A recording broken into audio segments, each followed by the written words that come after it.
Vous ne pouvez pas dire aux autres de se préparer pour la seconde venue si vous-même, vous n'êtes pas prêt. Vous ne pouvez pas donner de l'espoir aux autres si vous n'avez pas d'espoir. Vous ne pouvez pas encourager qui que ce soit si vous êtes découragé. Vous ne pouvez pas donner la foi si vous-même vous doutez et luttez dans votre foi. Ils sont tellement distraits par beaucoup, peut-être de bonnes choses, comme le travail, qu'ils ont perdu la concentration sur la préparation. La bonne nouvelle, c'est qu'il y a un moment où ils se réveilleront. Et c'est le moment. Regardez autour de vous. Jésus revient. Il est temps de se réveiller.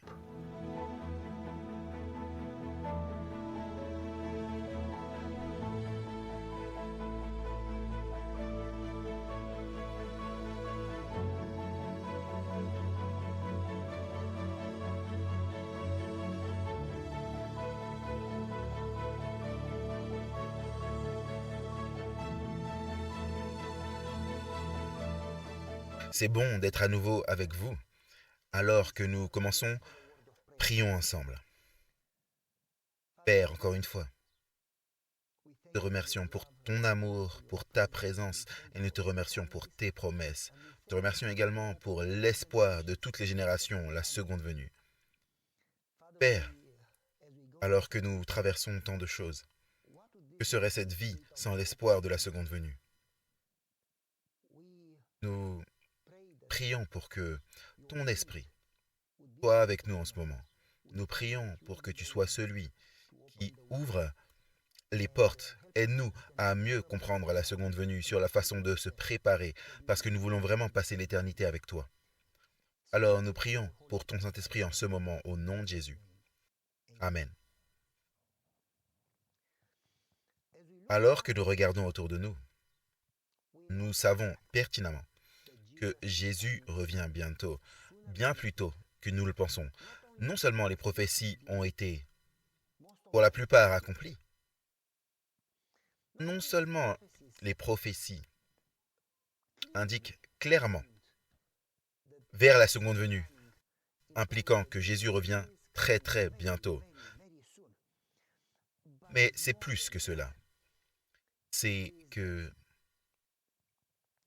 dans le monde en ce moment, il y a tellement de choses dans tous les domaines que nous savons que nous sommes plus proches que nous l'avons jamais été de la seconde venue. J'aimerais, au lieu de faire une introduction, j'aimerais poser une question et ensuite raconter une histoire rapidement qui va nous préparer pour notre sujet. Tant de fois, j'ai participé à des réunions d'évangélisation, des réunions merveilleuses. Tant de fois, j'ai entendu des messages sur la seconde venue, des messages merveilleux. Et nous avons besoin d'évangélisation. L'évangélisation, c'est magnifique. Les gens ont besoin d'entendre la bonne nouvelle. Et nous avons besoin de parler des signes des temps. Pendant des réunions d'évangélisation, encore et encore, j'entends les prophéties. C'est merveilleux, des prophéties magnifiques de Daniel, de l'Apocalypse. Et j'entends sur l'image, l'or, l'argent, le bronze et le fer, l'argile et le fer. Puis j'entends que nous sommes dans les orteils où l'argile et le fer sont mélangés. Et pendant ce temps, le royaume de Dieu va venir. Et je fais ici encore et encore ces prophéties et ces sermons et ces messages. Ils sont bibliques, ils sont merveilleux. Mais alors que nous parlons des prophéties et que nous entendons dans les réunions d'évangélisation et sermons sur la seconde venue, nous entendons la description de Matthieu chapitre 24 où il nous est donné les signes des temps avec des tremblements de terre. Et non seulement des tremblements de terre, mais des ouragans et des tornades et des catastrophes et des guerres. Et nous entendons parler des signes des temps. Mais ce n'est pas toujours que nous entendons sur la façon de se préparer pour la fin des temps. Les gens, même les gens qui ne sont pas très religieux, savent que cette terre ne peut pas continuer comme elle le fait. Les gens comprennent que la fin du monde est très proche. Les gens d'autres confessions, les gens qui ne vont pas à l'église, ils voient tous que les choses ne vont pas bien. Mais très peu de gens savent comment se préparer. Les gens luttent. Est-ce que je vais être sauvé? Est-ce que je vais être au ciel? Comment est-ce que je me prépare pour cela? Eh bien, permettez-moi de commencer par une illustration. Ma femme avait une petite entreprise, comme une petite maison de retraite. Elle travaillait pour l'État ou pour le gouvernement, ou les deux. Et elle s'occupait d'anciens combattants de guerre qui venaient d'une certaine guerre du Vietnam ou de la guerre de Corée ou Irak ou Afghanistan, peu importe, des vétérans. Et certains d'entre eux étaient plus jeunes, certains plus âgés, certains n'avaient pas de jambes ou de bras, ou pire, une grenade qui aurait explosé et leur estomac qui ne fonctionnait plus. Différentes situations. Et ils avaient besoin de soins. Et ma femme avait un petit bâtiment, comme un petit hôtel. Et elle n'avait pas beaucoup de clients, elle pouvait simplement avoir 4 clients, parce qu'on n'avait que 4 chambres. On avait remodelé la maison, et dans la partie supérieure, c'était la famille, et la partie inférieure, c'était un beau sous-sol exposé. En fait, ce n'était pas un sous-sol, c'était comme une maison à 2 étages, et la partie inférieure, il y avait ces chambres, et il y avait des entrées privées, comme un motel. Chaque chambre était en mesure d'avoir une porte extérieure, tout le monde pouvait entrer et sortir sans déranger les autres. Et avec des salles de bain, et on avait un salon commun et une cuisine commune pour tout le monde, avec micro-ondes et tout ce qu'il fallait, et ainsi de suite. Et donc ma femme avait des vétérans dans notre maison, et nous avions des inspections une fois par mois d'État, et l'État venait inspecter. Et ils s'annonçaient, ils appelaient, ils disaient, hé, on vient mardi, est-ce que vous êtes à la maison à 2 heures ou à 10 heures du matin ou quoi que ce soit. Et ils venaient inspecter, et les infirmières venaient, et les médecins également. Mais 1 ou 2 fois par an, les inspections de l'État venaient, ou le gouvernement venait, et il venait 1 fois par an sans annonce. C'était une inspection surprise, et ça pouvait arriver un dimanche, un mardi, un vendredi. Il pouvait venir le matin ou le soir. Personne ne savait. On ne savait pas s'il venait en mai ou en août. On ne savait pas s'il venait à 10 heures ou à 22 heures. Ils venaient simplement, et ils inspectaient tout. Et ça prenait 3, 4, 5 heures. Ils inspectaient la sécurité de la maison, l'itinéraire d'évacuation, les plans d'évacuation, la situation quant aux incendies. S'il y avait un incendie, comment est-ce que les gens pourraient sortir vers un lieu sûr? Ils inspectaient les petits détecteurs et les inspecteurs. Ils inspectaient la température dans le réfrigérateur et la température de l'eau si c'est trop chaud. Les gens pourraient se brûler quand ils prennent une douche. Ils inspectaient si la nourriture et dans les délais de conservation ou si elle est expirée. Et ils inspectaient tant de choses. Les tableaux de médicaments, s'ils devaient prendre des médicaments, ils inspectaient tant de choses.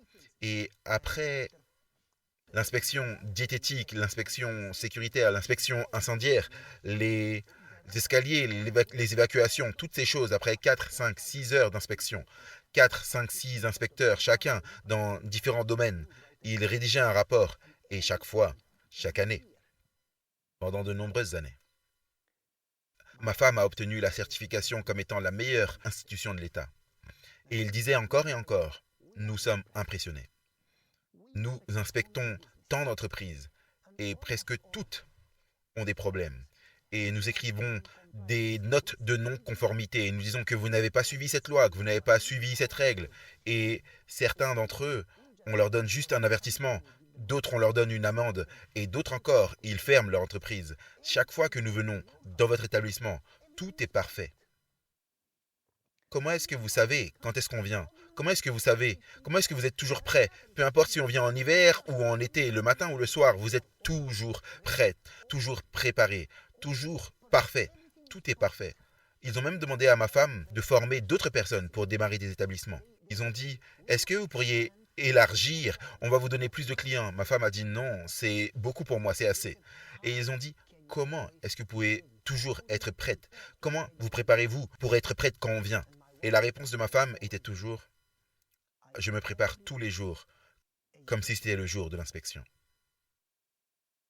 Comment vous préparez-vous pour la seconde venue? Les gens disent, eh bien, quand je verrai les signes, je vais me préparer.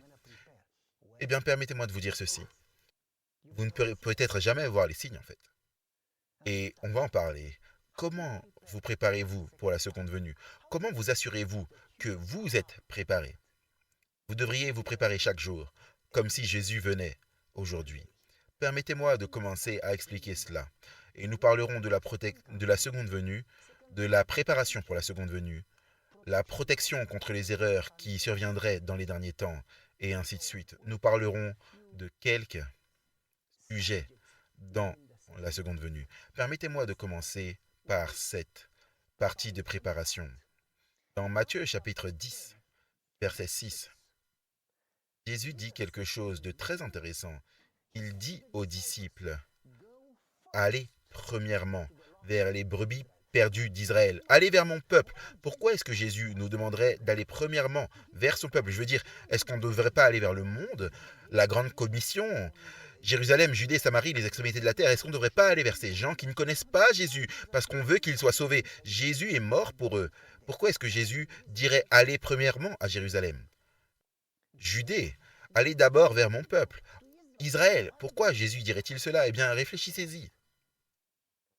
Il a dit, au même endroit, c'est Matthieu 10, verset 6, allez d'abord vers les brebis perdues d'Israël, et ensuite au verset 7, il dit pourquoi. Prêchez-leur en disant, le royaume des cieux est proche. Pourquoi est-ce qu'on doit dire aux gens, hé, Jésus revient? On n'a pas besoin de dire à quelqu'un, mange s'ils sont déjà en train de manger. On n'a pas besoin, excusez-moi, on n'a pas besoin de dire à quelqu'un, dors s'il dort déjà. On n'a pas besoin de dire à quelqu'un, cherche un travail s'il a déjà un travail. On doit dire à quelqu'un de manger s'il ne mange pas. On doit dire à quelqu'un de trouver un travail s'il ne travaille pas. Pourquoi Jésus dirait-il, hé, Jésus revient, allez leur dire, le royaume des cieux est proche?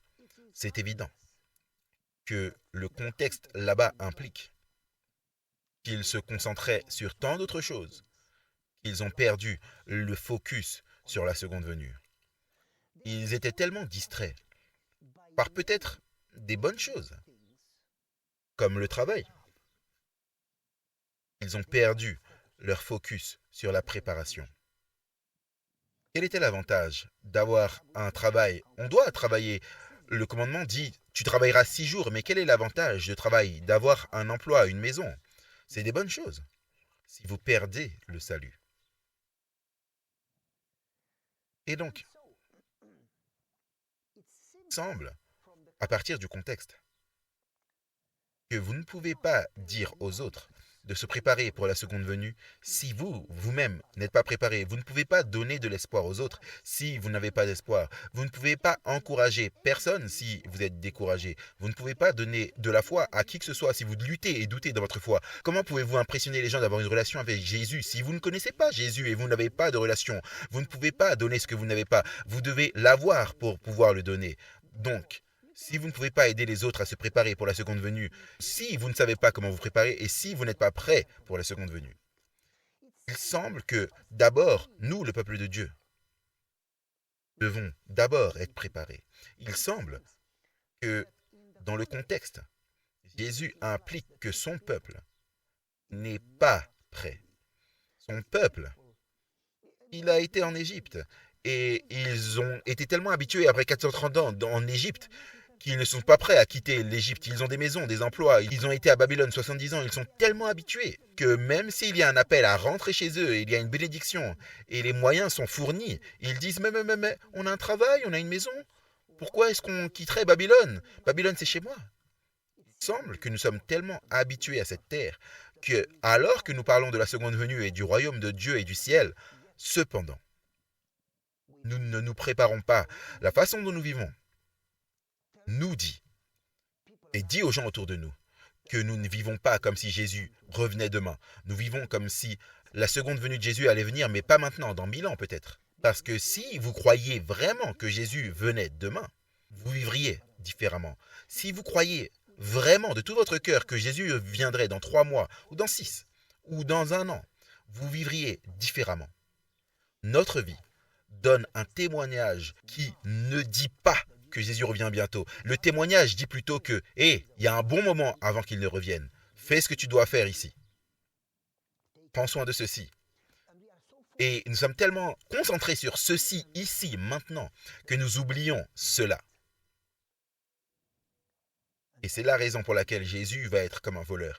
Parce que les gens seront très surpris et très mal préparés. Laissez-moi vous expliquer. Dans Gospel Workers, à la page 121, Il est parlé du peuple de Dieu qui dort, les disciples endormis. Il est dit là, par les disciples endormis, c'est très important, par les disciples endormis, il est représenté une église endormie quand le jour de Dieu, quand le jour de la visite de Dieu est proche. De qui le paragraphe parle? Il est parlé de l'église de Dieu. Quelle église? L'église dans la dernière génération, dans les derniers jours de cette terre. Quand la visitation de Dieu est proche, il est parlé de la dernière génération. Il est parlé de l'église du temps de la fin, vous et moi. Par les disciples endormis, il est représenté une église endormie quand le jour de la visitation de Dieu est proche. C'est un temps de nuages et d'épaisses ténèbres où être trouvé endormi est dangereux. Le témoignage pour l'église à la page 205. Christ est à la porte. Les hommes et les femmes sont à la dernière heure de l'approbation.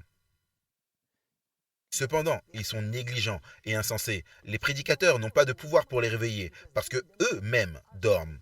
Des prédicateurs endormis prêchant à une congrégation endormie. Gospel Workers 121. Écoutez attentivement. Des prédicateurs endormis prêchant à des membres endormis. On se souvient que dans la Bible, quand Jésus parle dans Matthieu 24 et 25 à propos des temps de la fin, il donne quelques paraboles, et l'une d'entre elles, c'est les 10 vierges. Elles étaient vierges. Elles étaient en blanc.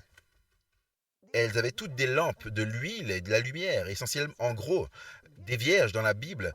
Comme dans Apocalypse, la femme représente l'Église. Et la femme vierge représente l'Église pure, en blanc. Il est dit qu'elle est pure. Et la Vierge est vêtue de la justice de Dieu en blanc. Et la Vierge a une lampe et la lumière. En gros, elles ont la parole, parce que ta parole est une lampe à mes pieds. Elles ont la parole. Elles sont le peuple de Dieu. Et parmi le peuple de Dieu, il y a 5 sages et 5 vierges folles. Mais maintenant, laissez-moi vous demander, combien d'entre elles dormaient dans la parabole? Seulement les folles ou toutes?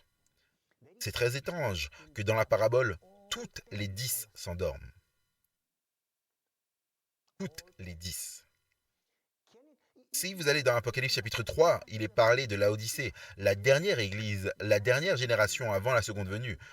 Qu'est-il dit à propos de Laodicée? Oh, tu es merveilleux, tu as un amour qui surpasse tout dans l'histoire, tu es prêt. Ou est-il dit? Tu es nu, tu es misérable. Et le problème, ce n'est pas que tu es comme tu es. Si tu sais que tu es malade, tu vas chez le médecin et tu reçois un traitement. Le problème, c'est comment tu penses que tu vas. Tu penses que tu vas bien. Parler de l'Église qui dort. Je ne veux pas que vous soyez tentés de dire «Oh, l'Église dort». Le pasteur, l'Église, vous savez, pas moi.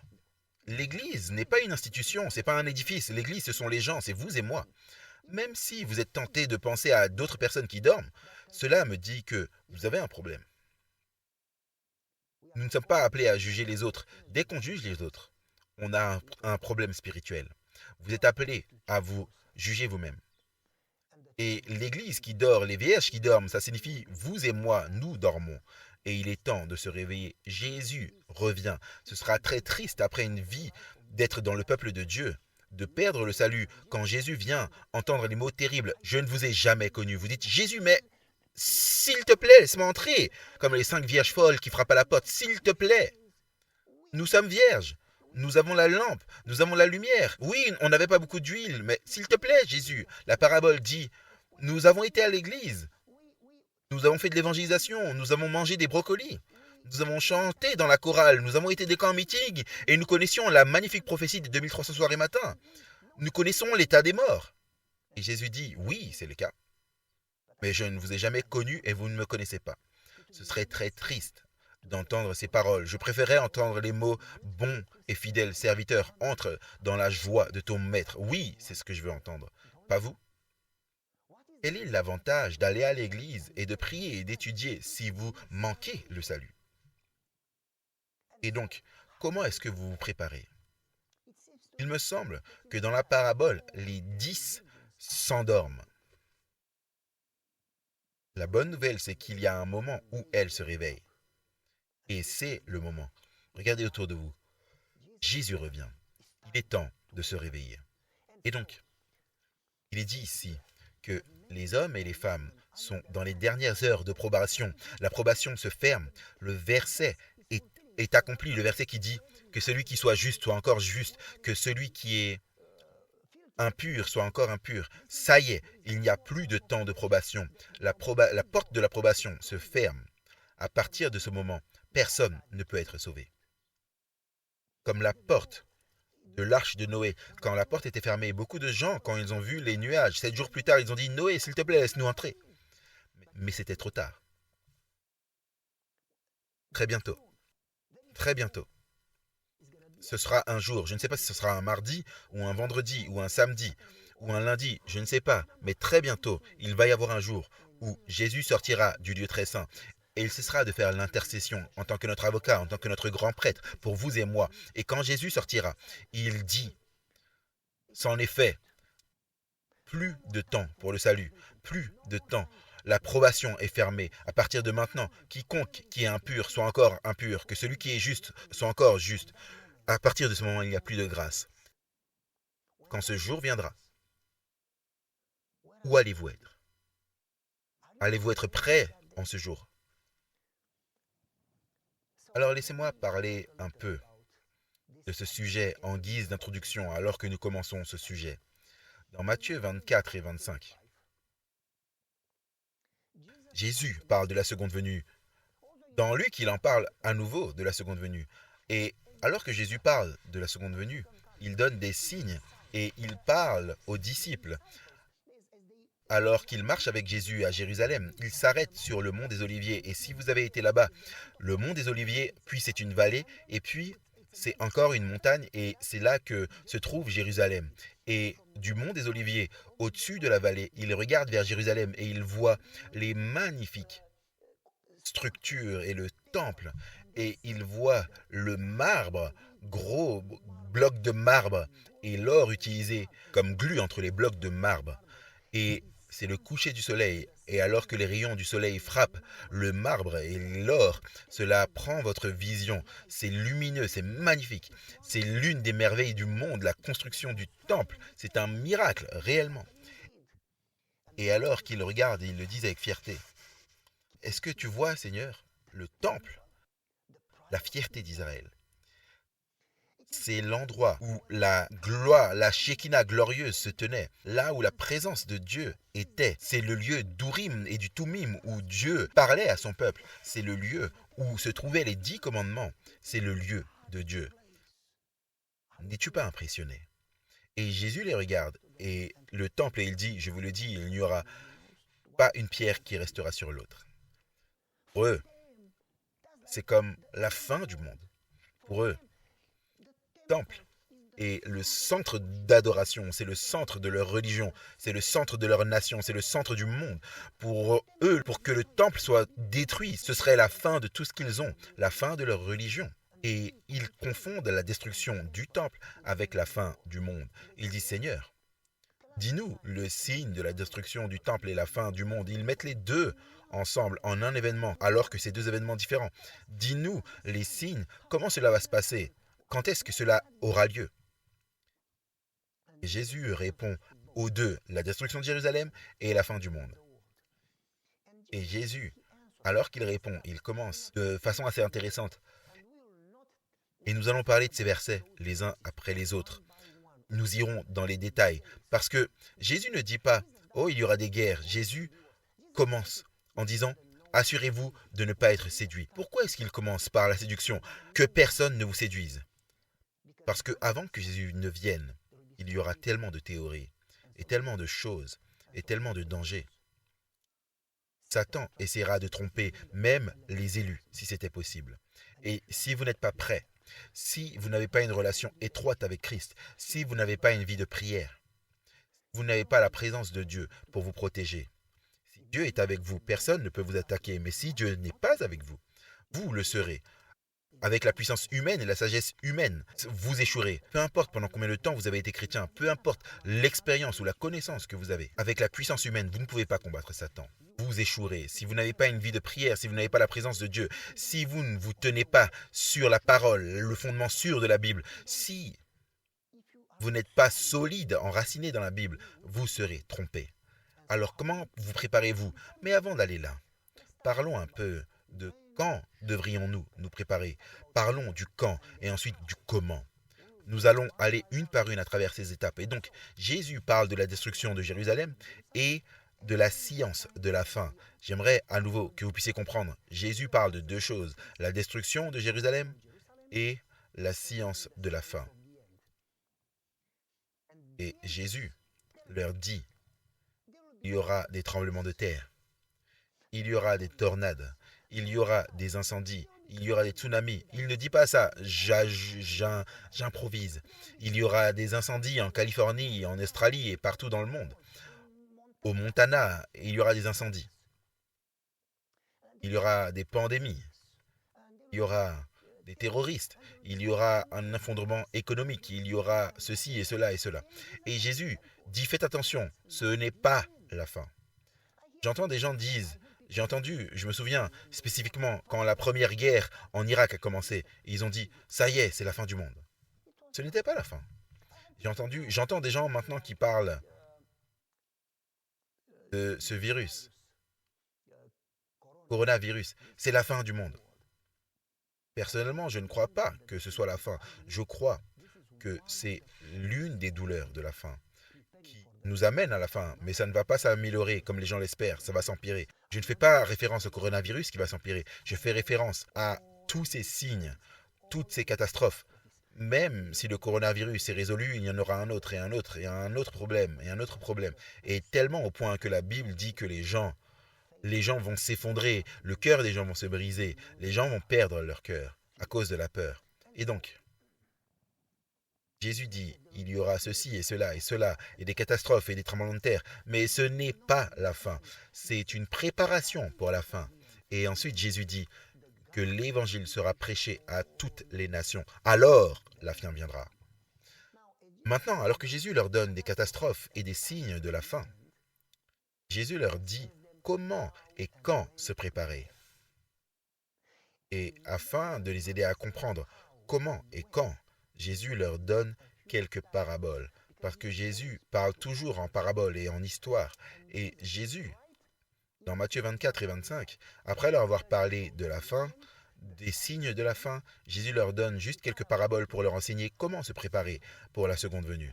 Et Jésus leur donne la parabole du figuier, puis la parabole du serviteur fidèle contre le mauvais serviteur. Et Jésus leur donne la parabole des talents, puis il leur donne la parabole des 10 vierges, et ensuite il leur donne la parabole du jugement. Maintenant, essayons d'aller un par un à travers ces paraboles. Il parle du figuier. On ne parlera pas en détail aujourd'hui concernant cette parabole, parce qu'on va parler à un autre moment spécifique des paraboles de la fin. Dans la parabole du figuier, quelle est la clé pour être préparé si vous êtes un arbre? On s'attendait à ce que le figuier produise quoi? Des figues, du fruit.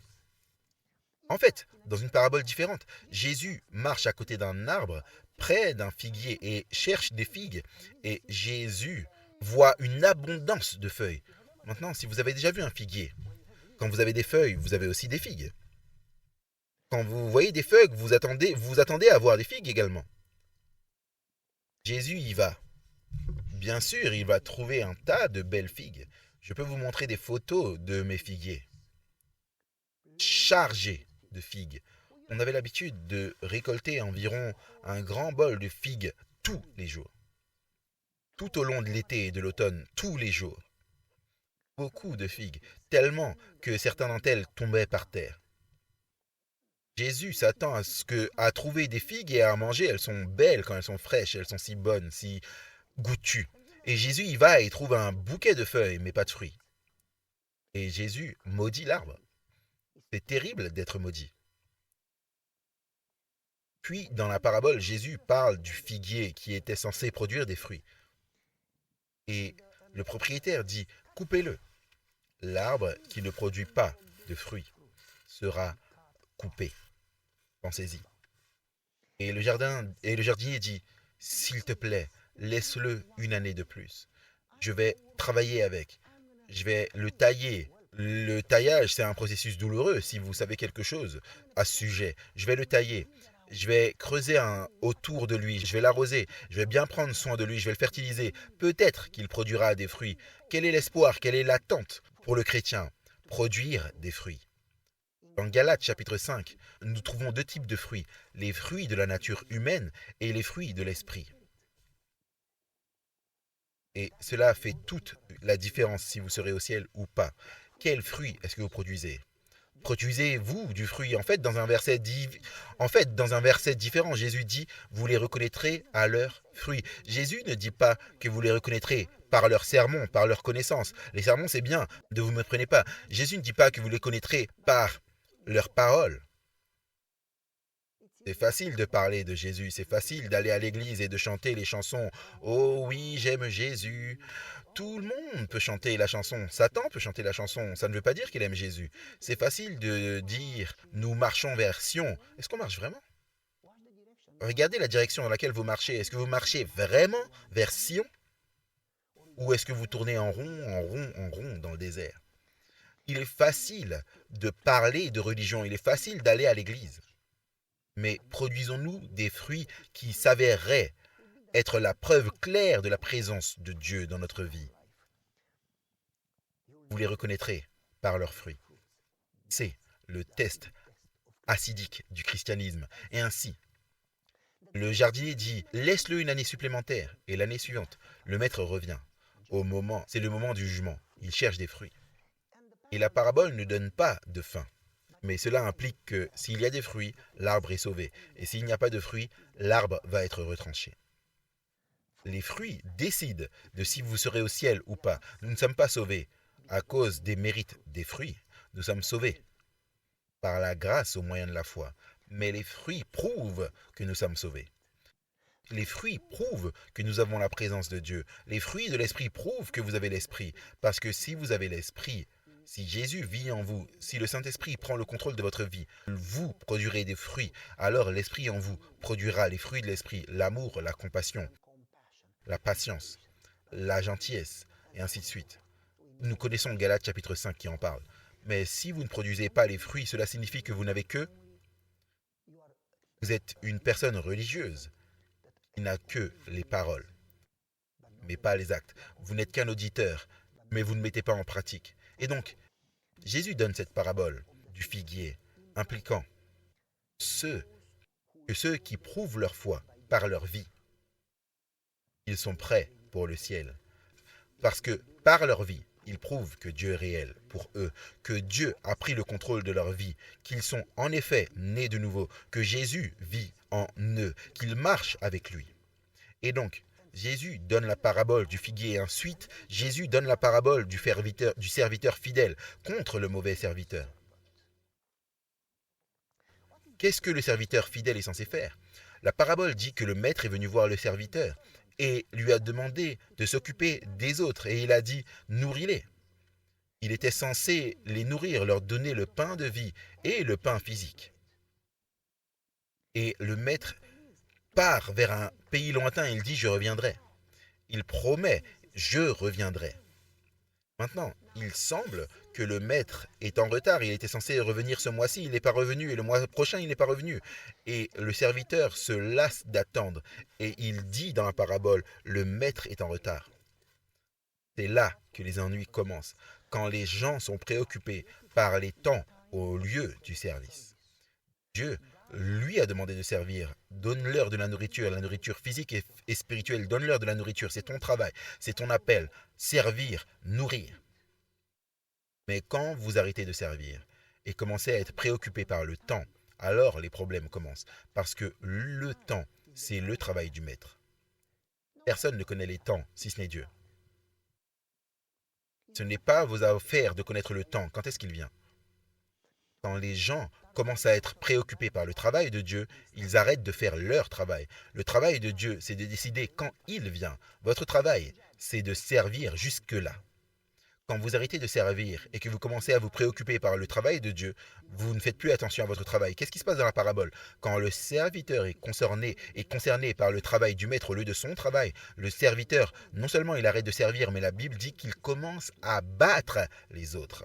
Les gens qui ne servent pas, ils abusent.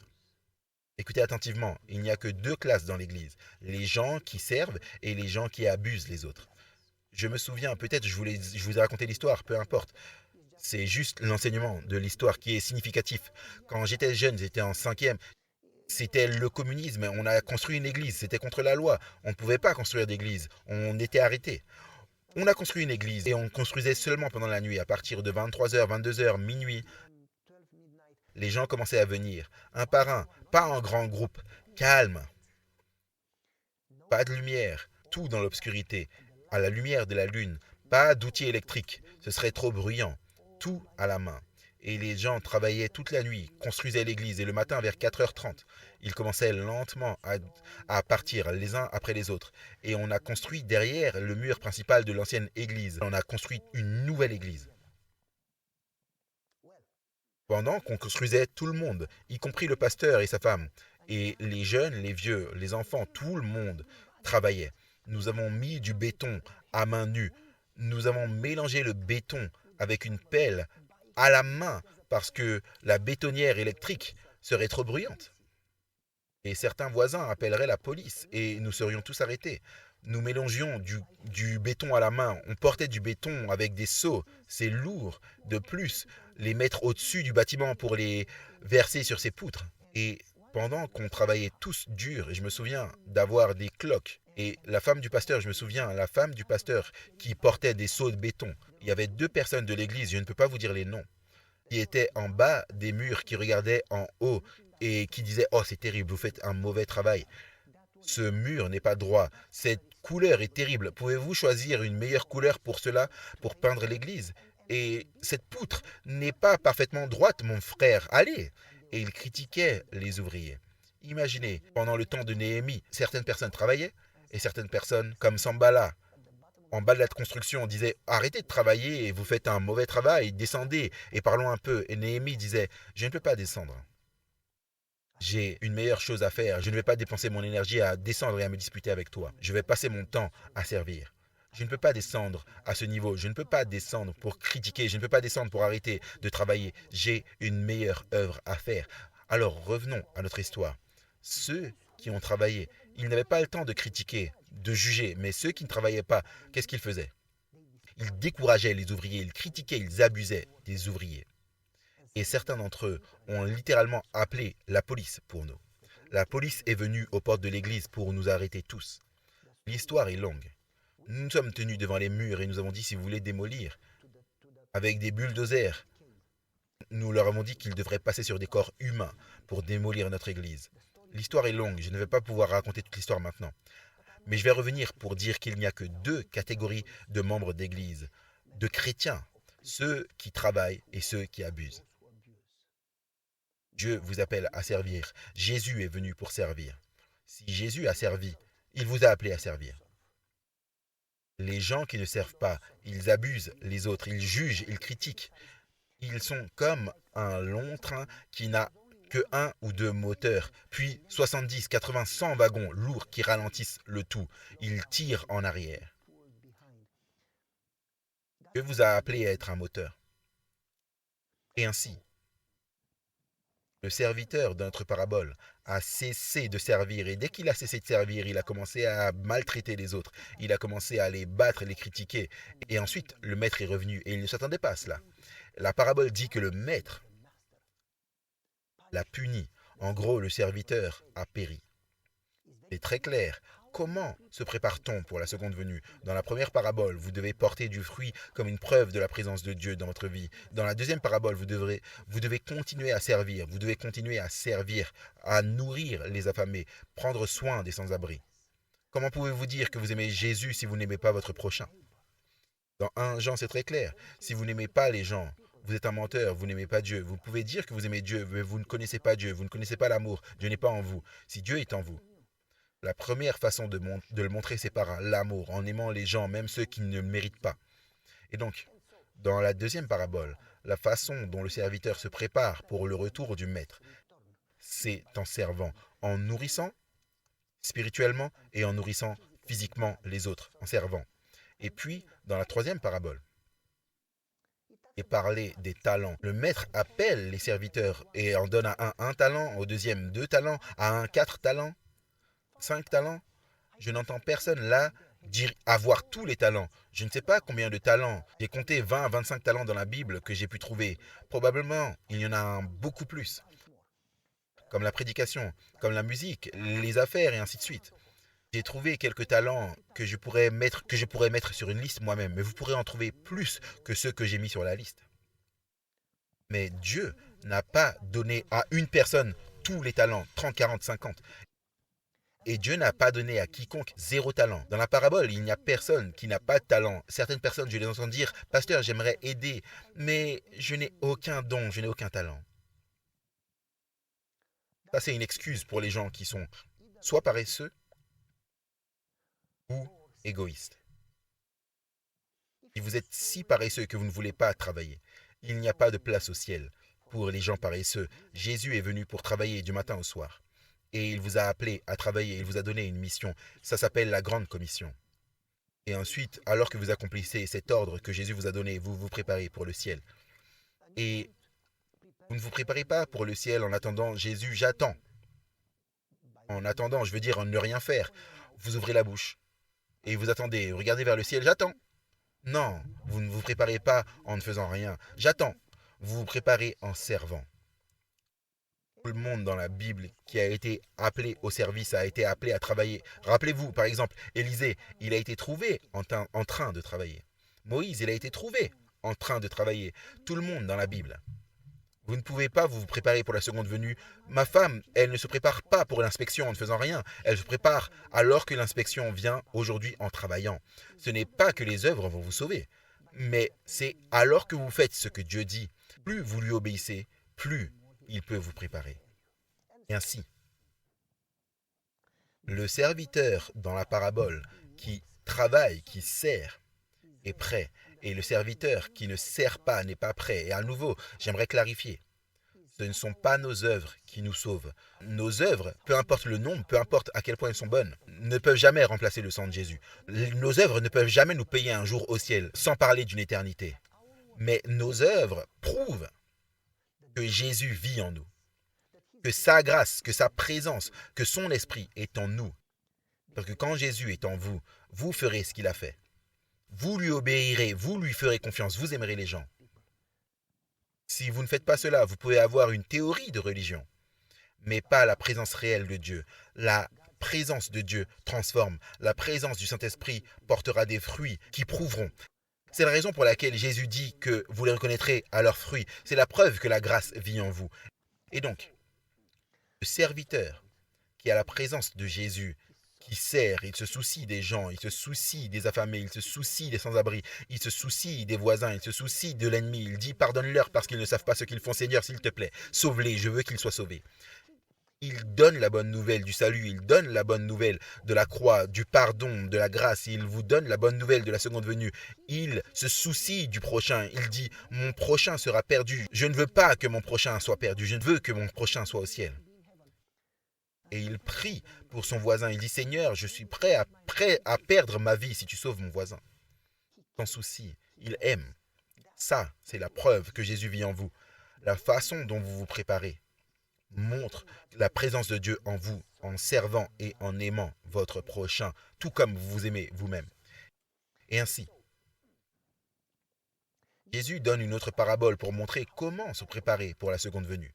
Les 10 vierges. Dans la parabole, il y a 10 vierges. Elles sont toutes vierges.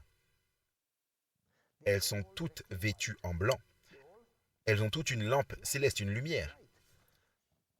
En gros, ce sont l'église. C'est l'église de Dieu. Ce n'est pas le monde. Les vierges. La femme dans la Bible représente une église. La femme écarlate représente Babylone. Mais la femme en blanc représente la bonne église, l'église de Dieu. C'est l'église. Nous ne parlons pas du monde, nous parlons de l'église. Et elles ont la parole, elles ont les lampes, elles ont l'huile, elles ont le Saint-Esprit. Et elles sont le peuple de Dieu. et elles s'endorment juste avant la venue du marié. Elles s'endorment. Combien d'entre elles? Toutes. Toute l'Église. Puis lorsque les événements commencent à se produire, la seconde venue, les derniers événements, elles se réveillent. Le marié arrive. Et alors qu'elles se réveillent, elles doivent préparer leurs lampes. Et certaines découvrent qu'elles n'ont pas assez d'huile. Et certaines voient qu'elles n'ont qu'un peu d'huile. Nous savons que l'huile représente le Saint-Esprit. Mais le Saint-Esprit ne vient pas pour rien, en vain. Oh, vous savez, je voudrais avoir le Saint-Esprit. Pourquoi? Je ne sais pas. Simplement, je voudrais avoir quelque chose de plus. J'ai ceci, cela, cela, et j'aime ça aussi. Le Saint-Esprit ne vient pas juste comme ça. Le Saint-Esprit vient pour un but. Le Saint-Esprit est venu au baptême de Jésus pour le préparer, pour lui permettre, pour le former pour son ministère. Le Saint-Esprit, dans le Nouveau Testament, chaque fois que quelqu'un était baptisé, les apôtres leur imposaient les mains et appelaient le Saint-Esprit et les envoyaient prêcher la bonne nouvelle de l'Évangile. Le Saint-Esprit était appelé sur les gens pour les rendre capables au service. Vous ne pouvez pas faire l'œuvre de Dieu par votre puissance. Vous ne pouvez pas vous changer par votre force, si ce n'est par la force du Saint-Esprit pour vous convaincre du péché, de la justice et du jugement. Le Saint-Esprit est ce qui va vous changer. C'est seulement le Saint-Esprit qui peut travailler dans votre cœur et vous donner un nouveau cœur. L'œuvre du Saint-Esprit, dit Jésus. Être né de nouveau, vous avez besoin du Saint-Esprit. C'est comme le vent, dit Jésus à Nicodème. Le Saint-Esprit est le consolateur que Jésus a promis. C'est mieux si je m'en vais, parce que je vais vous envoyer le consolateur. Le Saint-Esprit. C'est ce qui nous prépare et ce qui prépare les autres. Le Saint-Esprit est ce qui œuvre dans notre conscience pour nous convaincre du péché, de la justice et du jugement. Ce qui œuvre dans notre conscience, notre esprit, notre âme. Le Saint-Esprit. Écoutez attentivement. Le Saint-Esprit ne vient pas pour rien. Il vient non seulement pour vous préparer, mais pour vous permettre de faire l'œuvre de Dieu. Vous ne pouvez pas faire l'œuvre de Dieu en votre force. Vous ne pouvez changer personne. Vous ne pouvez convaincre personne. Vous pouvez donner le meilleur message de tous les temps. Si le Saint-Esprit ne change pas les cœurs, les gens ne changeront jamais. Et c'est le Saint-Esprit dont vous avez besoin quand vous parlez à votre voisin ou à votre enfant. Ou peut-être à une église, ou peut-être à quelqu'un d'autre. C'est du Saint-Esprit dont vous avez besoin. Comme Pierre, les disciples. Ils étaient prêts à partir. Jésus dit, ne partez pas. Ne partez pas, ne faites pas de l'évangélisation, ne prêchez pas l'évangile, ne faites rien avant d'avoir reçu le Saint-Esprit. Attendez, attendez dans la ville et priez, et priez, et priez, et priez. Combien de temps? Jusqu'à ce que vous ayez reçu le Saint-Esprit, le Consolateur. Et Jésus dit, lorsque vous recevrez le Saint-Esprit, vous recevrez la puissance. Le Saint-Esprit apporte la puissance. Alors, allez, Jérusalem, Judée, Samarie et les extrémités de la terre, en gros, le ministère que nous sommes appelés à faire, la prédication que nous sommes appelés à faire, la bonne nouvelle que nous sommes appelés à annoncer dépend de la puissance du Saint-Esprit. Nous n'aurons pas de succès à annoncer la bonne nouvelle, à parler aux gens, à moins que le Saint-Esprit ne touche les cœurs et ne les transforme et ne leur apporte la repentance. C'est la raison pour laquelle, après que les disciples aient prié et reçu le Saint-Esprit, il y avait des langues de feu qui est venues sur eux. Alors Jésus leur a dit, des miracles vous accompagneront. Et alors ils pouvaient parler et accomplir des miracles par la puissance du Saint-Esprit. Et rappelez-vous, Pierre a donné le sermon le plus simple, le plus court dans toute l'histoire. En gros, il a dit, Jésus, c'est le Christ et vous l'avez crucifié. C'est assez simple. Même un enfant peut prêcher ça. Néanmoins, 3000 personnes, le lendemain 5000. Puis la Bible dit, chaque jour, Dieu ajoutait à leur nombre, parce que le Saint-Esprit a impressionné les auditeurs. Lorsque les disciples ont prié et ont reçu le Saint-Esprit, des milliers de personnes se sont fait baptiser.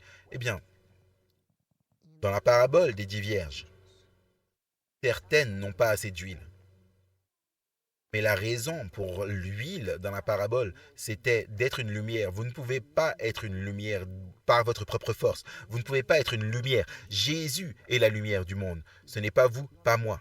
Nous ne sommes pas la lumière. Jésus, il est dit, je suis la lumière, je suis la vie, je suis le pain, je suis l'eau, je suis la porte. Il est tout. Il est tout. Jésus est la lumière. Et alors que vous avez Jésus en vous, sa lumière va briller à travers vous. C'est la raison pour laquelle Jésus nous appelle et il dit, vous êtes la lumière du monde. Vous êtes le sel de la terre. Jésus vous appelle à être une lumière. Le Saint-Esprit, la raison du Saint-Esprit, la raison de l'huile dans la lampe, c'était pour que la lampe puisse brûler. Eh bien, on peut parler du feu. Pensez-y, je veux dire, le feu signifie également le zèle pour l'œuvre de Dieu, pour notre mission. Nous allons à l'église, nous entendons des gens chanter «Oh oui, j'aime Jésus». On pense que c'est un enterrement. Réveille-toi, mon frère. À moins que tu sois sérieux dans ce que tu chantes, arrête de chanter. Tu dois avoir ce feu. Jésus a dit, le zèle pour ta maison est comme un feu qui me dévore de l'intérieur, brûle de l'intérieur. Il est aussi dit dans Psaume, si vous trouvez le verset, c'est comme un feu qui brûle en moi. Vous devez avoir ce feu pour Dieu, un feu. Par exemple, quand vous avez commencé à sortir avec votre conjoint, vous aviez ce feu dans votre cœur. Vous devez avoir ce feu pour Dieu. Et pour la Bible, et pour la prière, et pour la prédication de l'Évangile, vous devez avoir ce zèle, ce feu qui vous consume. C'est la même chose. Ce feu va non seulement vous donner le pouvoir et l'énergie et le désir et la passion, mais ce feu deviendra aussi une lumière qui éclairera le chemin. Alors écoutez, les paraboles étaient censées avoir, les vierges étaient censées avoir de l'huile. Pourquoi? Avoir le Saint-Esprit. Pourquoi? Pour un but, d'être une lumière, d'avoir de la lumière dans leurs lampes. L'huile est pour que les lampes brûlent. Le Saint-Esprit, c'est pour que nous puissions brûler, pour que nous soyons une lumière, que nous ayons le feu. Maintenant, écoutez, si vous regardez en arrière dans l'histoire, dans la tradition, en Palestine, en Israël, dans cette région, à cette époque, il y avait une tradition. Quand il y avait des mariages, les mariages se déroulaient durant la nuit. Et les villes, si vous étiez là, vous visitiez, vous savez de quoi je parle, les villes étaient très déroutantes. Pas comme aujourd'hui. Aujourd'hui, nous avons des rues, nous avons des numéros. On connaît la rue principale ou la grande rue, ou la rue numéro 46, ou l'autoroute 67. Nous avons des noms pour les rues. Mais à cette époque, les rues étaient très déroutantes. C'était pas perpendiculaire ou droite, c'était comme un labyrinthe, très confuse. Et il n'y avait pas de nom, pas de numéro. Si vous viviez dans la ville, vous connaissiez votre chemin, mais si vous étiez un visiteur, vous veniez au mariage d'une autre ville.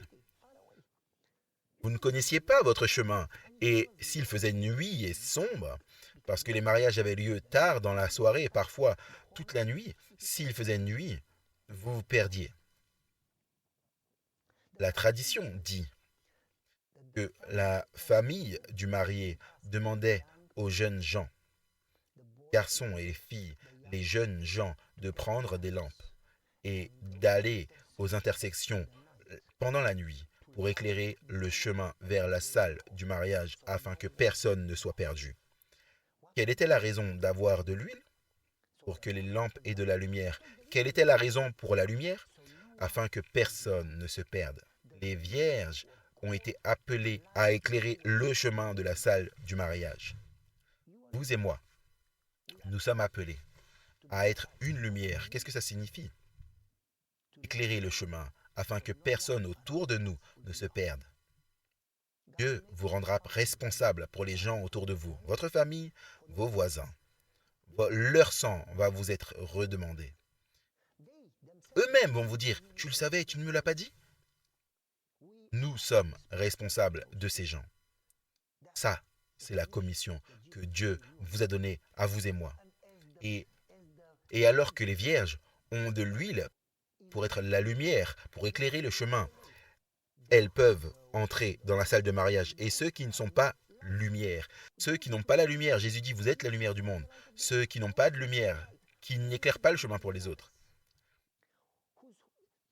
où le Saint-Esprit ne vit pas, il n'y a pas d'huile en eux. Vous ne pouvez pas être une lumière sans huile. Vous ne pouvez pas être une lumière sans le Saint-Esprit. Ceux qui n'ont pas assez de Saint-Esprit pour être une lumière, pour éclairer le chemin autour d'eux, ils ne sont pas autorisés à entrer dans la salle de mariage. Donc, encore une fois, comment est-ce que vous vous préparez pour la seconde venue? Dans la parabole, Jésus leur dit comment se préparer. C'est très simple. Il dit, soyez une lumière. Soyez remplis du Saint-Esprit. Oui, oui, Seigneur, mais quand j'ai été baptisé, j'ai eu une expérience. Ça ne suffit pas que tu aies un peu d'huile au début, il y a 40 ans, il y a 20 ans, quand tu t'es fait baptiser. Tu dois faire l'expérience de la présence de Dieu. Tu dois être baptisé fraîchement chaque jour. Tu as besoin d'un nouveau baptême du Saint-Esprit aujourd'hui, et demain encore, et le lendemain encore.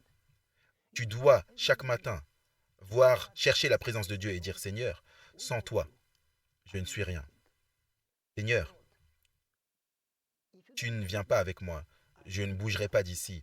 Je préférerais perdre mon emploi ou ma vie. J'ai besoin de ta présence. Baptise-moi. Baptise-moi fraîchement du Saint-Esprit. Remplis-moi du Saint-Esprit. Je ne peux pas le faire seul, Seigneur. Donne-moi ton Saint-Esprit. Aide-moi à te représenter correctement. Aide-moi à être une lumière. Aide-moi à être amour. Aide-moi à être une bénédiction. Utilise-moi aujourd'hui, Seigneur.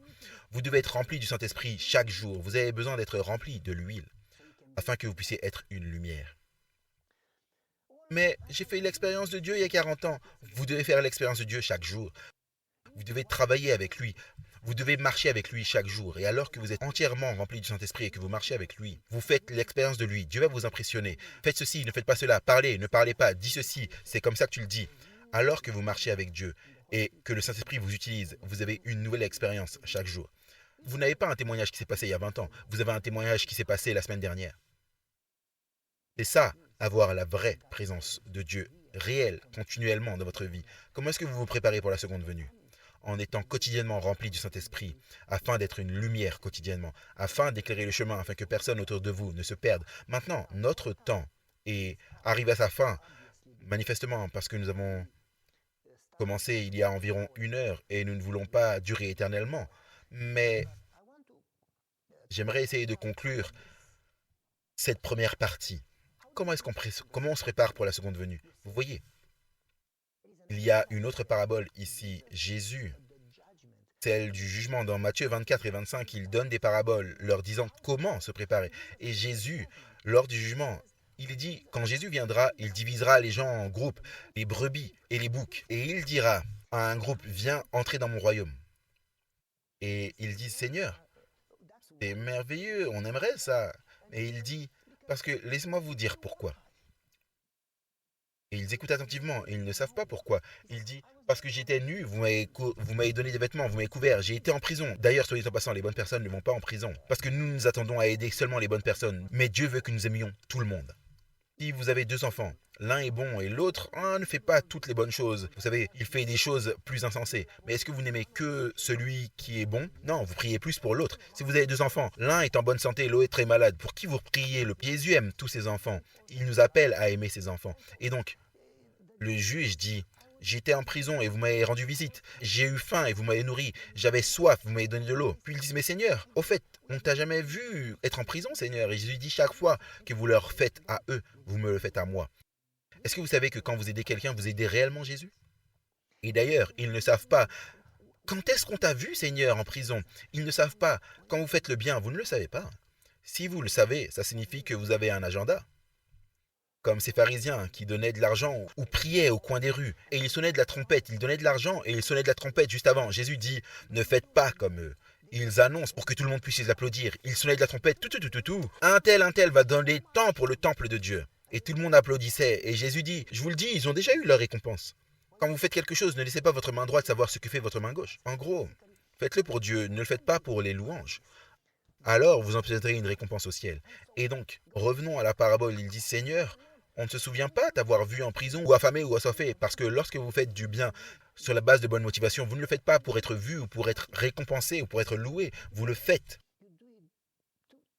pour servir. Et vous dites, mais j'en ai pas fait assez, j'aurais aimé en faire plus. J'ai fait si peu par rapport à ce que Jésus a fait pour moi. Le ciel, soyons sérieux, le ciel, j'en ai fait si peu, je ne mérite rien. J'aurais souhaité en faire plus. Les gens qui ont vraiment les bonnes motivations, quand vous aimez vraiment votre enfant, vous ne dites pas, attends, j'ai tiré 20 000 litres de lait pour toi autour de ta vie, 52 paires de chaussures, et vous ne comptez pas combien de fois vous avez nourri votre enfant si vous l'aimez. Vous ne comptez pas quand vous nourrissez. Par contre, quand vous nourrissez un ennemi ou un étranger, vous dites, oh, je lui ai donné 3 fois. Je lui ai donné de la nourriture et il ne dit toujours pas merci. Vous gardez des traces lorsque vous aidez un étranger. Mais lorsque vous aidez un enfant qui est votre enfant, que vous aimez, vous ne gardez pas de traces combien de fois vous avez donné de la nourriture à votre enfant. Parce que vous voulez faire du bien à votre enfant. Vous auriez aimé avoir les moyens pour le mettre dans une meilleure école. Vous auriez aimé avoir les moyens pour lui donner une plus grande maison. Parce que vous aimez l'enfant. Vous ne gardez pas de traces quand vous servez Jésus. Vous gardez des traces quand il n'y a pas d'amour en vous. Quand vous cherchez des paiements, des récompenses. Mais quand vous le faites par amour, vous voulez en faire plus. Vous êtes désespéré parce que vous en avez fait si peu. Vous vous dites, je n'ai rien fait, j'aurais aimé en faire beaucoup plus. Parce que c'est ce que fait l'amour. L'amour se sacrifie joyeusement pour l'objet. de son amour. L'amour se sacrifie pour celui qui est aimé. Quand vous aimez, le sacrifice, c'est un privilège, ce n'est pas une corvée. Vous sentez que vous en feriez plus si vous le pouviez. Alors ils disent, Seigneur, quand est-ce que nous t'avons servi? Et il dit, chaque fois que vous leur avez fait à eux, ces petites choses, ces tasses d'eau, vous me l'avez fait à moi. Vous n'avez perdu aucune occasion d'être une bénédiction. Il dit aux autres, allez-vous-en, je ne vous ai jamais connu. Et ils disent, mais Seigneur, nous avons été à l'église, nous avons observé le sabbat. C'est merveilleux, vous devriez aller à l'église, vous devriez observer le sabbat, mais vous n'avez pas montré d'amour à votre prochain et à celui qui était dans le besoin. Mais Seigneur, mais tu ne t'es pas soucié de moi. Mais Seigneur, on ne t'a jamais vu. Jésus dit, j'ai été en prison, j'avais faim, j'étais nu. Vous ne vous êtes pas soucié de moi. Mais Seigneur, on ne t'a jamais vu. Si on t'avait vu en prison, mais bien sûr, Seigneur, on t'aurait aidé. Si on voyait notre médecin ou le pasteur ou le président de la conférence ou Jésus affamé, mais bien sûr qu'on l'aurait nourri. Et Jésus dit, eh bien, quand vous ne l'avez pas fait à ces tout petits-là, c'est à moi que vous ne l'avez pas fait. Alors Jésus dit, comment est-ce qu'on se prépare pour la seconde venue? Par le service. Si vous pensez à toutes ces paraboles, elles ont quelque chose en commun. Le figuier, censé produire des fruits, c'est le service. C'est quoi les fruits? L'amour, la patience. Les vierges, elles sont censées être une lumière. C'est quoi ça? Éclairer le chemin, servir. Le serviteur fidèle est censé nourrir les autres avec de la nourriture qui est physique et spirituelle. C'est quoi ça? C'est le service. La parabole des talents, ils sont censés produire des talents. Il a donné à un talent, à un autre 2 talents, et il les rappelle. Et celui qui a utilisé les talents sont bénis et multipliés. Les serviteurs, et il dit serviteur fidèle. Mais celui qui a enterré son talent, ses talents sont enlevés, et il est maudit, et il est perdu. Comment est-ce qu'ils sont sauvés? Ce n'est pas parce qu'ils le méritent, mais parce qu'ils ont utilisé les talents. C'est le service. Jésus vous dit, c'est comme ça que vous vous préparez pour la seconde venue. Dieu vous a donné une œuvre à faire. Peu importe que vous soyez un ingénieur ou une infirmière ou un enseignant ou un pasteur ou un médecin, peu importe ce que vous êtes. Peu importe ce que vous êtes, vous devez aimer Dieu de tout votre cœur, de tout votre esprit, de toute votre force, de toute votre âme.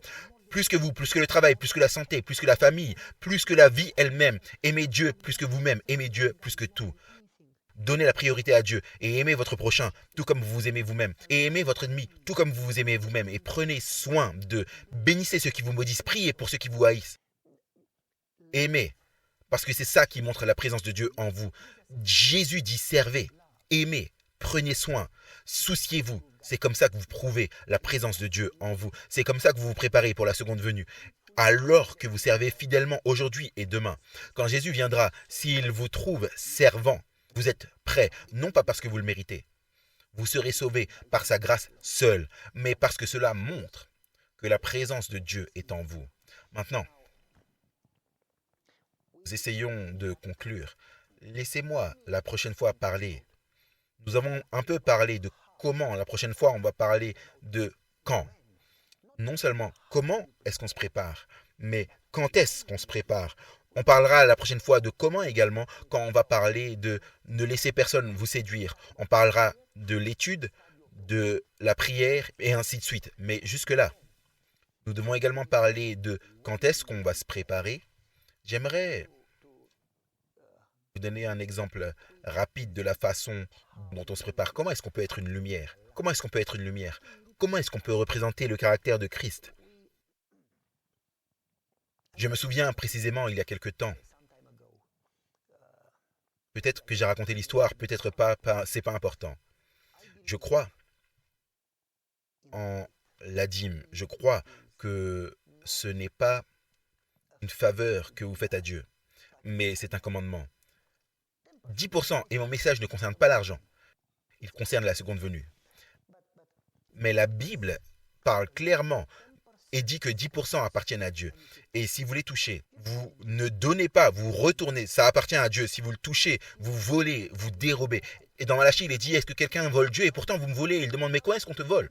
Il dit dans la dîme et les offrandes. Dans la dîme, les dîmes, vous les rendez au Seigneur, les 10%, et vous serez bénis, et votre œuvre sera bénie, et la pluie, et vos champs, et votre famille. Vous ne pouvez pas donner plus que Dieu. Pensez à ce que Jésus a fait pour vous. Il a quitté le ciel, il s'est sacrifié sur la croix et vous a pardonné. Et vous a donné la vie éternelle. Comment pouvez-vous repayer cela? Mais Dieu dit, 10% lui appartiennent. Alors moi je crois à ça. Donc ma femme et moi, on a retourné ça fidèlement. La dîme, et nous avons un pourcentage qui est pour les offrandes, et nous avons un petit pourcentage qui est pour les pauvres. Et nous avons aussi quelque chose que nous donnons aux missions. Et nous faisons cela d'abord et ensuite on s'occupe de nos factures. Et Dieu nous a révélé un principe que j'appelle le principe chewing-gum. Vous n'avez probablement jamais entendu parler de ça parce que je l'ai inventé. Mais qu'est-ce que ça signifie? Le principe chewing-gum, c'est quand vous avez un chewing-gum, vous ne mangez pas de la nourriture, vous le mâchez pour toujours et il ne se termine jamais. Vous pouvez continuer à le mâcher et ça continue, ça continue. Ce n'est pas simplement mâcher ensuite avaler. Non, ça ne finit jamais. Ça, c'est le principe du chewing-gum. Quand vous donnez à Dieu, il semble que l'argent ne finisse jamais. Ma femme et moi, on parle et on dit, on a tellement dans notre salaire, personne ne nous a fait de cadeau ou quoi que ce soit. Mais nous avons tellement de dépenses. Comment est-ce qu'on peut expliquer qu'avec cette quantité d'argent, on puisse payer tout ce qu'on a à payer? Ça ne marche pas. Imaginez que vous avez 40 000, mais si vous faites le calcul à la fin de l'année, vos impôts, vous dépensez 60 000, mais personne ne vous a donné 20. Quand est-ce que vous êtes arrivé avec les 20 000 en plus? Et vous ne comprenez pas. Et vous regardez attentivement. Chérie, est-ce que quelqu'un t'a donné de l'argent? Non. Et toi? Non. Comment est-ce que ça se fait? On a dépensé 60 000 alors qu'on n'avait que 40 000. Ça, c'est le principe du chewing-gum. Dieu. Souvenez-vous, l'enfant a donné le poisson et le pain. Dieu l'a multiplié au point que ça a nourri 5 000 hommes, plus les femmes, plus les enfants, peut-être 15 000 personnes en tout. Qui sait combien? Dieu. Vous ne pouvez pas surpasser Dieu. Dieu peut multiplier. Dieu peut faire durer. C'est comme l'huile de la veuve. Dieu peut la faire durer. Et donc, ma femme et moi, on paye toujours fidèlement nos factures. Jamais dans ma vie, encore, j'ai été en retard avec une facture. Jamais, toujours à temps. Et donc, je suis pointilleux sur ce sujet. Et donc, ce mois-là, je me souviens, alors que les salaires de ma femme et moi sont arrivés, j'ai mis de côté la dîme, j'ai fait un chèque. Je ne la garde pas comme la maison parce que c'est une tentation de la dépenser quand on n'a pas d'argent. Donc je préfère payer directement et il n'y a pas de tentation. Je fais le chèque et ça c'est pour la dîme et ensuite je mets de l'argent de côté dans une autre enveloppe, ça c'est pour les offrandes. Alors je mets de l'argent de côté, ça c'est pour les pauvres et je dis ok, maintenant ça c'est le reste, payons les factures et j'ai payé ceci et cela, puis j'ai mis de l'argent de côté pour les frais de scolarité de mes enfants. Et j'ai dit allons, payons les frais de scolarité, pourquoi garder l'argent à la maison? Et après que tout soit payé, peut-être il reste 200 jusqu'à la fin du mois pour manger et vivre. Mais Dieu va multiplier ces 200 de manière incroyable. Je vous dis, on n'est pas riche, mais on est béni. Et donc j'ai dit, ok, je vais aller payer les frais de scolarité. Alors je suis monté dans la voiture et l'école était juste autour du pâté de maison, juste près du pâté de maison, près de l'endroit où on vit. Mais il pleuvait fortement, des cordes. Et donc, on tourne à gauche et à gauche et à gauche et à gauche. Et il y a l'école. Je suis monté dans la camionnette. J'ai tourné à gauche. Puis battante. Les nuages se brisaient. Ensuite, j'ai tourné à gauche et à gauche. Quand j'arrive pour entrer dans la propriété de l'école, je vois une dame au bord de la route, sous la pluie. Waouh! Personne ne marchait si ce n'était cette femme. Donc j'ai arrêté la camionnette, j'ai ouvert la fenêtre. J'ai dit, vous avez besoin que je vous emmène? Et alors qu'elle lève la tête, je la reconnais. Et elle pleurait. Cette dame, je l'ai baptisée il y avait quelques mois auparavant. Et je l'ai reconnue. Elle avait deux petits-enfants à la garderie ou c'était à l'école. Et j'ai reconnu la dame. Et je ne vais pas vous donner son nom. Et j'ai dit, pourquoi est-ce que vous êtes sous la pluie? Pourquoi est-ce que tu pleures? Et elle sanglotait. J'ai dit, monte dans la voiture. Elle est montée. Je lui ai dit, mais pourquoi tu pleures? Je ne peux pas te dire. Allez, je ne peux pas te dire. S'il te plaît, dis-moi. Non, je ne vais pas me plaindre. Non, dis-moi, je peux t'aider. Non, non, non, non. Je ne veux pas être un fardeau pour personne. Tu n'as rien demandé. Je t'ai demandé, s'il te plaît, dis-moi. Ils ont fermé l'usine à cause de l'économie. C'était en 2008. Ils ont fermé l'usine. Et plusieurs centaines ou milliers de personnes, je ne me souviens pas, ont perdu leur emploi. Et j'ai perdu mon emploi. Et cela fait 2 mois. Là, je n'ai plus d'argent pour payer le loyer. Et le propriétaire m'a dit que d'ici demain, je serai expulsé. Je n'avais plus d'argent pour payer l'électricité, alors ils ont coupé l'électricité. Et c'est la fin de l'automne, c'était presque l'hiver, il fait froid. Et elle avait deux petits-enfants. Et elle a dit, je n'avais pas d'argent pour payer le téléphone portable, je n'ai pas d'argent pour payer la nourriture. Et il nous restait 3 pommes de terre. Et je suis allé chez le voisin parce que je n'avais pas d'électricité pour les cuire. Je les ai cuites et je suis rentré à la maison. Nous avons mangé nos 3 pommes de terre et c'est tout. Et je ne sais pas, demain on sera dans la rue sans nourriture, pas d'appartement. Ça a brisé mon cœur. Comment est-ce qu'on pourrait laisser quelqu'un dans la rue, en hiver, avec deux petits-enfants? Qu'est-ce que je dois faire? Parce qu'il ne me reste plus d'argent. J'ai rendu la dîme, j'ai fait ceci, cela, et j'ai payé les factures, il me reste que 200. Et une voix a dit à mon esprit, tu as les frais de scolarité dans ta poche. C'était beaucoup. J'ai dit, mais non, non, non, non, non, non. Je paie toujours mes factures. C'est les frais de scolarité. Et la voix a dit dans ma tête, aide-la. Et je voulais mettre ma main droite dans ma poche droite et l'aider. Et ma main droite est instantanément devenue paralysée et têtue. Et ma main refusait d'aller dans la poche. Alors j'ai dit, allez, sérieux, bouge. Et la main a dit, non, c'est l'argent des frais de scolarité, tu payes toujours tes factures. Qu'est-ce que tu vas faire pour les frais de scolarité si tu l'aides? Qu'en est-il de toi? Et l'autre voix a dit dans ma tête, ne mets pas toi en premier, aime ton voisin comme tu t'aimes toi-même. Et vous vous dites, mais et qu'en est-il de moi? Qu'est-ce qui va arriver? Mes enfants, les frais de scolarité, comment est-ce que je vais payer les frais de scolarité? Dieu s'inquiète pour toi, parce que ça signifie que tu t'aimes toi plus que ton prochain. Eh bien, j'ai convaincu ma main d'aller dans ma poche et j'ai dit à la dame, allons, où? Viens, regarde.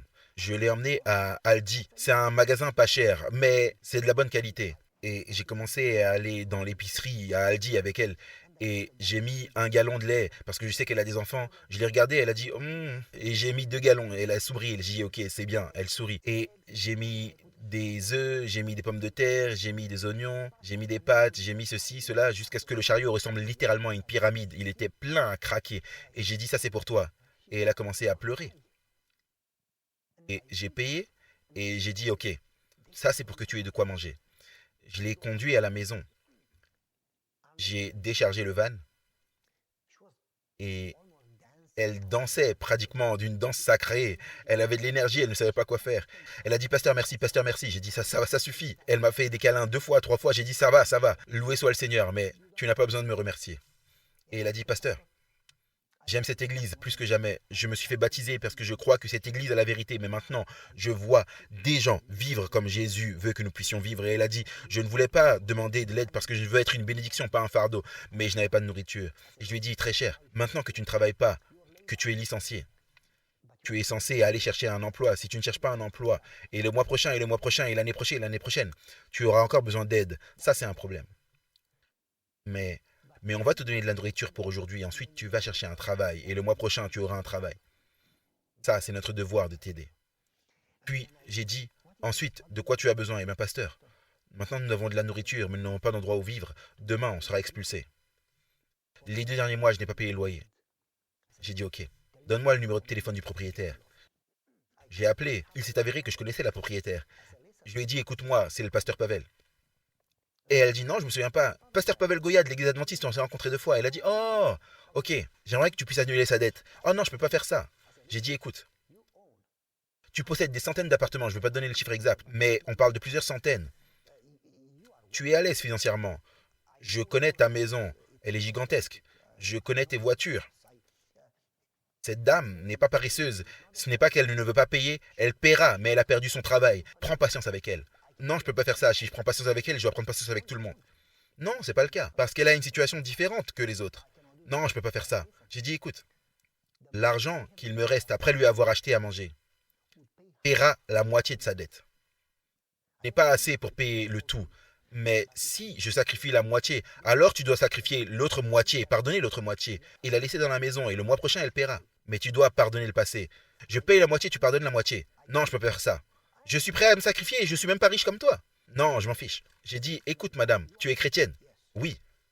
Laisse-moi te dire, t'es pas chrétienne? Oui, je suis chrétienne. Non madame. Parce que c'est pas ce que tu dis qui te rend chrétienne, c'est ce que tu fais. Et Jésus dit, j'étais nu, je n'avais rien, j'avais faim, j'étais sans abri et vous avez pris soin de moi. Et c'est ça qui prouve que Jésus vit en toi, en aimant ton prochain comme tu t'aimes toi-même.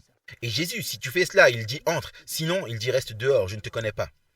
Elle a dit non, je suis chrétienne et je n'ai pas besoin que ce soit toi qui me dis si je suis chrétienne ou pas. J'ai dit, est-ce que tu as des enfants? Ils vont être juste égoïstes comme toi et ils vont être aussi perdus que toi parce que ils ne font pas ce que tu leur enseignes, ils font ce qu'ils voient de toi. Ils sont comme des singes. J'ai dit, tes enfants vont être aussi perdus parce que tu es tellement égoïste. Je vais appeler ton pasteur, je le connais, et je vais lui dire comment tu es si tu ne fais pas ça. Et j'ai dit, oui, d'ailleurs, je vais appeler les journaux et je vais leur raconter cette histoire. Et j'ai dit, teste-moi, tu sais que je suis fou, tout le monde le sait. Teste, je vais le faire. Elle a dit, mais qu'est-ce que tu veux que je fasse? Mais pardonne-lui la moitié. Et si elle recommence le mois prochain? Non, je te promets. Si elle recommence, tu peux l'expulser. Mais pour maintenant. Pas comme si tu l'aides mois après mois. C'est de l'aide une fois. Ok, bon, si tu payes la moitié, j'annulerai l'autre moitié. Mais ça ne va plus jamais se reproduire. J'ai dit, Dieu soit loué. Je vais envoyer l'argent aujourd'hui. Laisse-la rentrer. Je ne veux pas entendre parler d'expulsion. Elle paiera le mois prochain. Ok. Et ensuite, j'ai appelé les membres du comité. Écoutez, mes amis, est-ce que vous m'aimez en tant que pasteur? Oui, pasteur. Est-ce que vous voulez entendre un message ce sabbat? Oui, pasteur. Ok. Vous allez entendre un message sabbat prochain si vous faites ce que je dis. Sans quoi, vous devez chercher un autre pasteur. Ils ont dit, qu'est-ce que tu veux qu'on fasse, pasteur? J'ai dit, j'ai sacrifié mes frais de scolarité pour aider cette dame, donc j'aimerais que vous preniez non pas sur le budget de l'église, mais sur votre propre argent, vos frais de scolarité, et j'aimerais que vous puissiez payer l'électricité pour elle afin qu'elle puisse avoir de l'électricité. Un comité d'église merveilleux, loué soit le Seigneur pour les membres du comité d'église. Ils ont fait cela, ils ont réuni leur argent et ils ont payé l'électricité.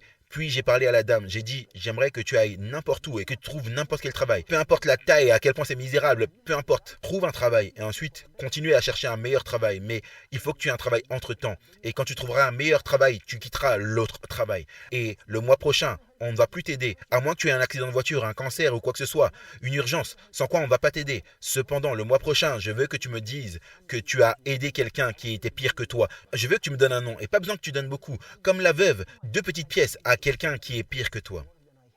Parce que c'est ça, le christianisme. Elle m'a fait un câlin, et elle est venue le mois suivant. Elle a dit, j'ai un travail, j'ai été, et j'ai aidé un tel et un tel. Et elle a dit, c'est ça l'église dont je veux faire partie, pasteur, parce que tu vis le christianisme. Vous, les gars, vous ne faites pas que prêcher. C'est ce que Jésus exigerait comme preuve de préparation, comme preuve de la présence de Dieu dans notre vie, comme preuve du Saint-Esprit dans notre vie. Non seulement la théorie des chrétiens, mais la pratique. Et vous ne pouvez pas faire cela par votre sagesse. Vous allez le faire de la mauvaise manière, pour des mauvaises raisons.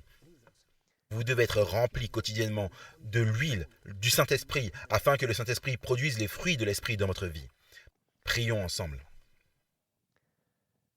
Père céleste, alors que nous parlons de la seconde venue, et nous savons que Jésus revient bientôt, alors que nous parlons de comment nous préparer, de quand nous préparer, et comment ne pas être trompé, et ensuite, alors que nous aborderons ces sujets étape après étape, s'il te plaît, remplis-nous de ton esprit et aide-nous à être transformés et à, de manière pratique, vraiment nous préparer, afin que nous ne soyons pas seulement des auditeurs, mais des gens qui mettent en pratique. Nous prions au nom précieux de Jésus et nous te remercions, Seigneur. Amen.